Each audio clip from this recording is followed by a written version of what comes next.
Our mission is to eradicate lifestyle diseases that are really not rooted necessarily in genetics. We feel that we have the technology today to already make a huge dent in lifestyle diseases.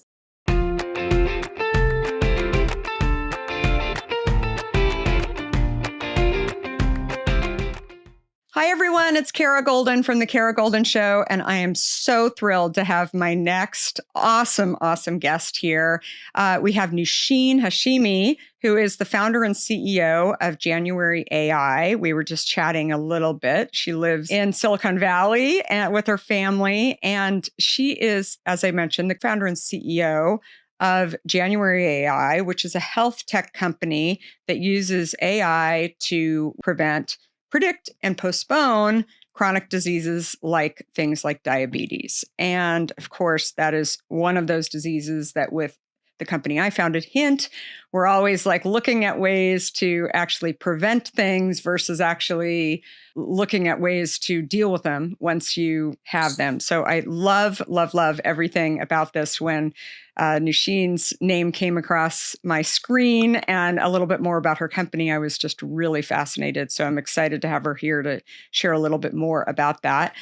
Like so many other fabulous entrepreneurs that we have on the show and CEOs, she did not start out as an entrepreneur. She actually spent years in tech with companies like Oracle, and she's also done quite a bit of angel investing and philanthropy before she actually decided to start her own company. And I'd love to hear a lot more about how the AI piece comes into this, because of course we all want to really understand how that starts to move companies and change along the way. And she's definitely done it. So she was also honored by the World Economic Forum as a technology pioneer a bit ago. And that's just added to the list of many of her numerous awards. So thank you so much for Noosheen for coming on.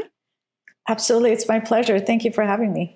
Absolutely. So for those listeners who aren't familiar with January.ai, can you share a little bit more about the company and its mission? Our mission is to eradicate lifestyle diseases like diabetes and related diseases that are not rooted necessarily in genetics, but they are really artifacts of the way we live every day, how we eat, how we move or don't move.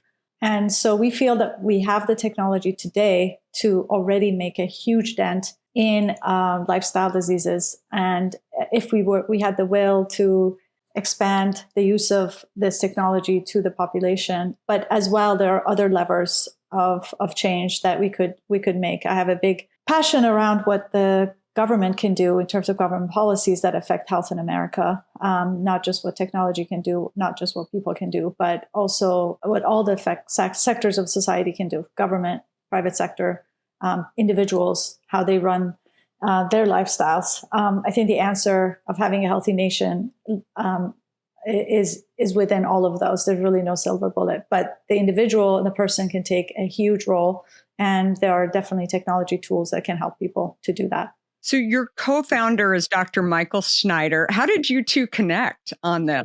As I got interested in health and essentially healthcare and machine learning and what machine learning could do for health, I started asking around to meet people. And I was meeting with the head of the Stanford School of Medicine, Lloyd Minor. And I said, I'm really interested in multi-omics and just whole health, sort of whole person view of health. And he said, well, Mr. Multi-omics is Mike Snyder. If you want to meet him, I can introduce you. Mike and I set up a meeting for 45 minutes, and we ended up talking for 90 minutes. And the very next time we met, which was pretty quickly, he said, I've been thinking about this. I want you to be my co-founder. Let's start this company. I had already started the company. I'd named it January already. I wanted to do a multi-omic company. So it turned out that he just rolled into the company. And we went ahead with the company that we had. So I met him through Stanford connections. I'm a big fan of, I went to Stanford Business School, and I've remained close to the university in the last 25 years. And I'm a big fan of, I wouldn't say big fan of entrepreneurship and discovery, which is really a key tenet of Stanford University. Really, I mean, to go to Stanford Business School it's really big on entrepreneurship, as you know. It's what it's known for. So you pass through those walls, at some point you got to start something. So I'm pretty committed. Yeah. I love it. That's great. You know, what you described, I remember years ago when I moved to Silicon Valley. I came from New York. And I think what really drove me, everybody talked about Silicon Valley as entrepreneurship. This is in the mid 90s. I mean, it was really kind of the beginnings of direct to consumer and some of the stuff that was going on that I ended up getting involved in. But I loved the idea that people were so open to connecting people. And a lot of these ideas were not fleshed out. It was just people kind of being put into a room together and coming up with different ideas, which again is something that sometimes that's where entrepreneurship and ideas really start, right? Absolutely. Yeah. The beauty of Silicon Valley, at least prior to COVID, now it seems like it's happening in a lot more places than just Silicon Valley. But the beauty of within, 50 square miles to be able to, start ideas, hash them out, hire people, build the company, sell the company, raise money for the company, grow the company, sell the company, and just hub of people and of interests, and just having that ecosystem that's been lauded all over the world. And now there are hubs, everywhere, and there's lots of Silicon Valleys outside of Silicon Valley, which is really nice. I think COVID remote kind of made things, not be so concentrated, as you know. Totally agree. So let's go back to the start. So you immigrated from Persia, which was before Iran, yes. As a teen. So talk to me about those early years. I mean, when you came here, how do you think it benefited you in many ways? Obviously, you and I were talking. I have many friends who also immigrated from Persia. And it's fascinating to me because so many of them are women, and they are so proud of their heritage, but also very smart. I mean, and obviously you are as well, and you're a hard worker and all of those things. What do you think, kind of you learned about those early years, and that what helped you to become an entrepreneur? Absolutely. Yeah. So I was a fifth child of a family who had much older children. So I was an accident. My first sister and I are 17 years apart. So 17, 13, 10, and 8 years. So 4 siblings, way, way older. So I was basically at home as an only child. Everybody had left. And my parents saw the writing on the wall in 1977, tanks on the street, and quickly got me a passport and sent me away 2 years before the revolution happened. And thank God that they did that. I was 14 years old. If they had not done that, and if I had gotten stuck there when the revolution happened and had gone, I would not have had the incredible education that I've had, but also just the incredible opportunity. So what was it like? Well, as a 14-year-old coming to the US, I had my brother was living here with his wife and my sister with her husband. And they had their own lives, and it made me unbelievably independent. I had to, figure out eventually, like even my living quarters. Like I skipped 2 grades in high school. I graduated from high school at age 16 from Gun High School. It was a time of change. It was like I graduated from high school in 1979, which is when the hostage crisis happened. So my dreams of going to Georgetown University and getting a PhD in international relations and becoming an ambassador just went down the drain. Turned out my daughter went to Georgetown later. Didn't, but that's just life comes all full circle. But yeah, so my what I'd imagined, okay, I'm going to the US, I'll be back, and then the revolution happened. And of course I didn't go back. And so I think it was, I wouldn't lie to you. It was growing up really fast.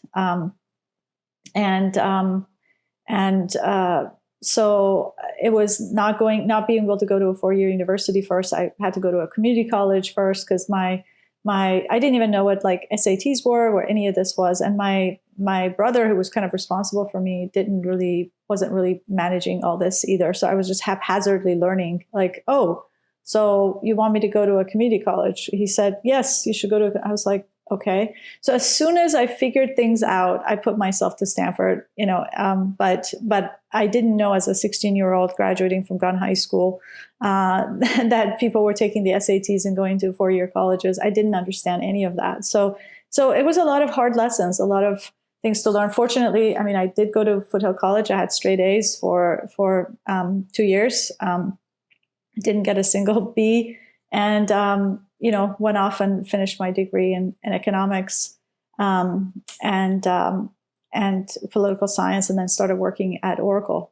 Worked for another company for like 8 months, and then sent my resume to like 60 companies, and Oracle called, and I went and started working there, and I ended up being there for 10 years and grew very, very, very, very rapidly. I mean, I started at the, pretty much as an entry-level person, and I was very quickly went to a manager and a director and a vice president in a valley where it just didn't have women as VPs. In a matter of 5 years, people have told me I should write about it. I should write about those days. I should write about what it was like, how hard it was. One of my friends, Tim Haley, who had a recruiting firm at the time and has been a VC for decades now, says, you should write about those early days in Silicon Valley and what it was like to be a woman executive in their 20s, which was just unheard of, really unheard of. I think there was another woman, I'm forgetting her name, who was at Apple, who was like in her 50s. But it was just unheard of to have somebody in their 20s be a vice president at 27 at Oracle, a $1 billion company. And it wasn't easy, I'll tell you. So those years from when I left Iran in 1977 at age 14 to, the next 13 years when I became vice president at Oracle at age 27, those were tough years, but they were amazing, amazing learnings. I mean, literally just unbelievable learnings at every turn. Well, it's interesting that you talk about that too, because I speak on a number of university campuses and business schools as well. And I had started out in larger companies that became larger while I was there, both in media and in tech.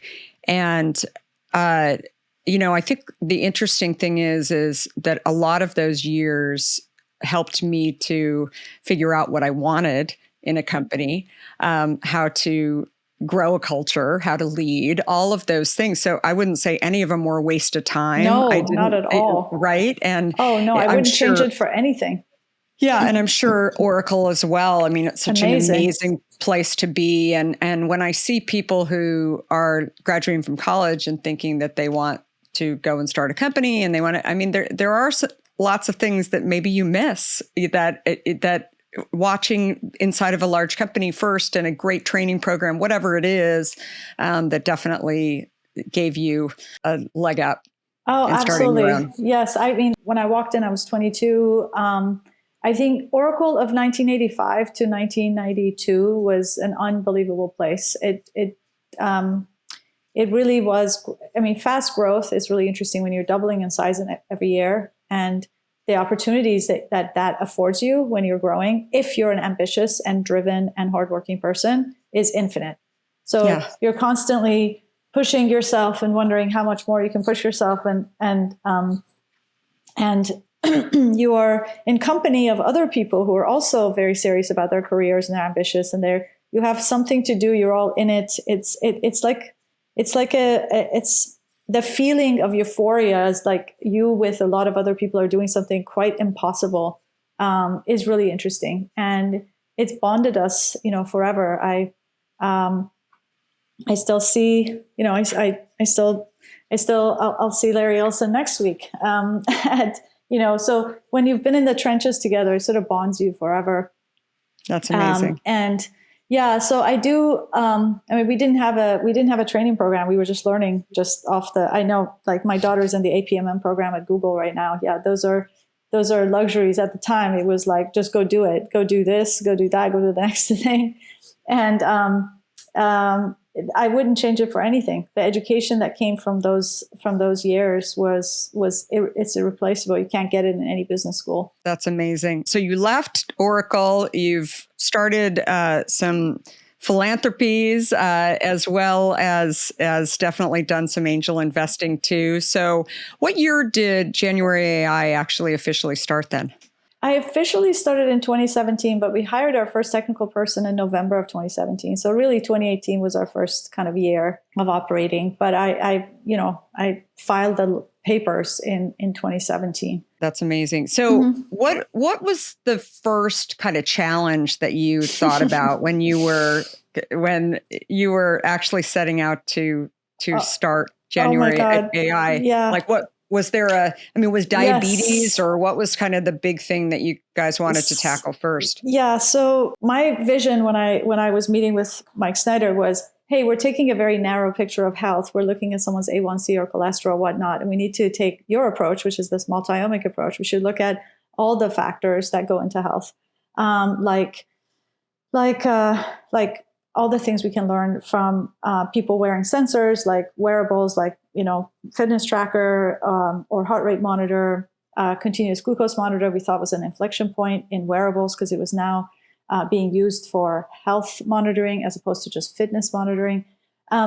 So yes, we were very excited about usage of new technologies, specifically wearables, and what they could tell us about chronic conditions like diabetes. Mike Snyder has type 2 diabetes.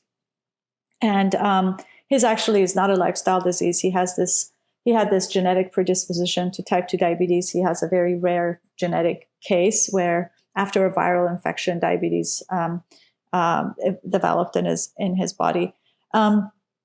So when we first started, I would say the hardest thing was finding a technical co-founder or a technical lead for the company. That was really hard. Starting on your own, not being a technical person, trying to find that technical person is really challenging. So you're competing with, FANG, obviously, for talent. When it comes to AI, a lot of people I interviewed early said, hey, I don't really care what I work on. People were working on autonomous cars and fintech and robotics and ad tech, and they weren't, health and AI is not something people thought about 4 years ago. It just wasn't. In 2017, people just didn't think about that. When I was searching for that technical person. So that was challenging. And then we weren't just doing AI. You're doing a combination. You really are living at the convergence of medicine and science, which is in the labs before it becomes medicine, and AI. So this interdisciplinary lens is just something that people don't have. It's something that it's still evolving, and it's going to evolve over the next couple of decades. So I had to find a technical person to execute my vision and what I had in mind. 2, these people needed to be AI people, and I had huge competition for hiring AI people. And 3, I needed people that just understood more than AI. They were curious about science. They were curious about medicine. They were curious about the human body. And much of what had been done in sort of quote unquote data science and big data at that time, which is not AI, was really about like claims data and like patient stratification for payers and things like that. There was nothing about personal science, like the AI of your body, like what's happening with your body, what trends can I observe about the human body as opposed to like your insurance claims. So it was like it was pioneering on every angle, and it was it was hard to even describe to people who had never, a lot of the people you would interview, these technical leads were like, huh? Like you're like, well, there are all these like this medical research has been done, has got these missing variables, and we could go back and look at it. And so you're like talking about a new world that doesn't exist yet, and you're trying to recruit for it. And that's that was definitely one of the challenges. So fortunately, the best the best thing in our favor was that we are working on a mission that is, half of the adult U.S. population had diabetes or prediabetes, and now the numbers have grown. So when I started, there were 30 million people with diabetes and something like 80 million people with prediabetes. Now we're looking at 96 million people with diabetes and prediabetes, and 37 million people with diabetes just in a few years. So people knew this was serious. It was a big problem. It's a problem that remains unsolved.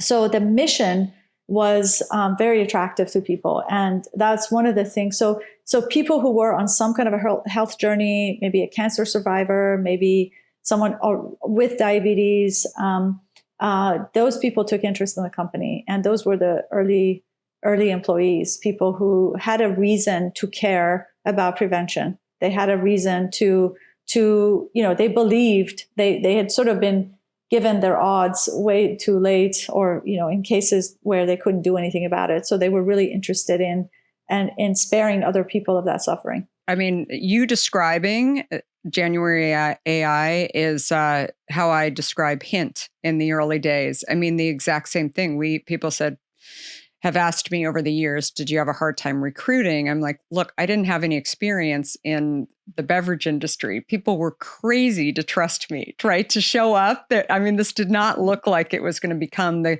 company that it is today. But the mission and the purpose and the reason for us actually trying was what drove people. So a number of our investors, a number of our employees all came from or had invested in or had worked at other companies that were not in the beverage industry, but they looked at it with we've got to figure this stuff out. This is really fascinating. This is really interesting. So it's very similar to what you're talking about. I love it. What's been the biggest surprise in building the company? The biggest good surprise, which is was what happened with COVID. So it's the silver lining of COVID. So we did not, when I started, I just expected it to be way, way, way, way, way harder still. I thought as hard as it was, when I would tell people like my husband, who's co-investor with me in the family office, and together we've invested in over 130 companies. When I started talking about machine learning in healthcare, he thought I was crazy. He said, I've been through this already. I've invested in healthcare companies. You're being way too idealistic. Only if we collect this data, only if we do this and that. We did that. We did that in this company. We did this in this company. It turned out that, yes, it makes so much sense. In one of his companies, they had connected all the EHR data to each other, but then that's not really how they were able to help people. Finally, they were able to make money by, hacking, insurance codes and like essentially helping providers be able to get more reimbursements from payers. Something that wasn't as idealistic as they had first started, which was like to help people be healthier. So he was like, you're just, are you sure this is kind of crazy? And I was absolutely just, you could not deter me from this path. You still can't. So the surprise is that, I thought it was going to take way longer, it's going to be much harder. Because when you talked about people taking control of their health and people caring about their health, learning about their health, and you immediately got this thing like, no, people will not do that. People know that certain behavior, people know that smoking is bad. They still smoke. Yes, but lots of people have stopped smoking. Yes, there are some people that will continue to do that. But they will immediately tell you that that's not going to work, that people will not change. Their behavior will not change. They will not take their health, that they care more about their cars than their bodies. And that all this comes. But what happened with COVID is that people learned on a very personal level that, what could happen if you have underlying conditions that you don't know about. Something like 40% of the people who died had underlying conditions, including diabetes. So it was a matter of life and death. People all of a sudden were jolted. This pandemic kind of caused people to go, oh my God, like health is important. Health is not something I take for granted. Health, if I'm not healthy, I could actually die of the next pandemic. And it became much, much more vivid in their minds, the impact that health would have. So it was a horrific thing that was, that came came upon our planet. But the silver lining of this is now people recognizing that they do have a role to play, that their health is important, that health is wealth. So a lot of people that I thought, was just optimizers that cared about a lot of things, I'm hearing from people. I was just talking to several friends who are not really involved in technology. They're not really involved. They're retired, or they've been home. They've just been they've never really even worked. And they're telling me about insulin resistance. They're telling me about symbiotics. They're telling me about their microbiome. They're telling me, it is becoming now very, and I don't mean just here. I think people are recognizing that, what I do every day counts. If I sit all day, counts. The supplements I take count. These things count. So the biggest surprise is that people are onboarding to this health journey at a faster rate than I could have ever expected. I totally agree. We've had a few people on here that are sort of fighting these issues as well. And Dr. Lustig, have you ever? Mm-hmm. Yes, of course. Yeah. Yeah. And it's definitely, he's been, I've been a fan of his for a long time, and really, really amazing what you're doing. So I normally ask this question about a major challenge, but I feel like you've answered so many of these kind of in answering some of the other questions. But what would you want to leave people with around just, I think what you're doing is great. And it doesn't, even though you're saying it's happened faster than maybe you had hoped, I feel like things do take a long time, right? They do. Overnight success takes 15 years. That's one of the things that entrepreneurs should know. Absolutely. And I just think that your experiences overall, are really coming from a place of doing good, which absolutely, yeah. When somebody was asking me this question yesterday, and for an article that they said, is it incredibly hard to grow businesses today because it's in COVID? And I said that the first thing that you have to do is stop thinking about why you can't and figure out why you can and what problem you're solving. And January.ai is definitely solving a big, big problem, and it's going to take time because hard problems take time to fix. Absolutely. Yes. For these problems to be solved, we need many things. There's technology. There is, as I mentioned at the onset, there's the role of government, the role of private sector, the role of the individual. There's lots of pieces to the puzzle if we really want to have a healthier nation. But in terms of entrepreneurs, I think my advice would be, if people are thinking of starting a company, definitely try to have co-founders that can take operating roles, meaning people that can roll up their sleeves and be in the trenches with you. I think Oracle had 5 co-founders, even though, everyone knows Larry, but in the beginning, it's really useful for different people to wear different hats. So I think that's really important. Doing it by yourself is, sole founders. Do they make it? Yeah, absolutely. We do, but I think it is nice to have co-founders. I think that's really important. The other thing is to, have an early focus on product. I think it's really important to have that product orientation. People come at it from different angles. And, we came at it from science, and then product, and some people come at it from marketing first, and then they market first, and then they start thinking about how they want to change their product. But I'd say market orientation is really, really important.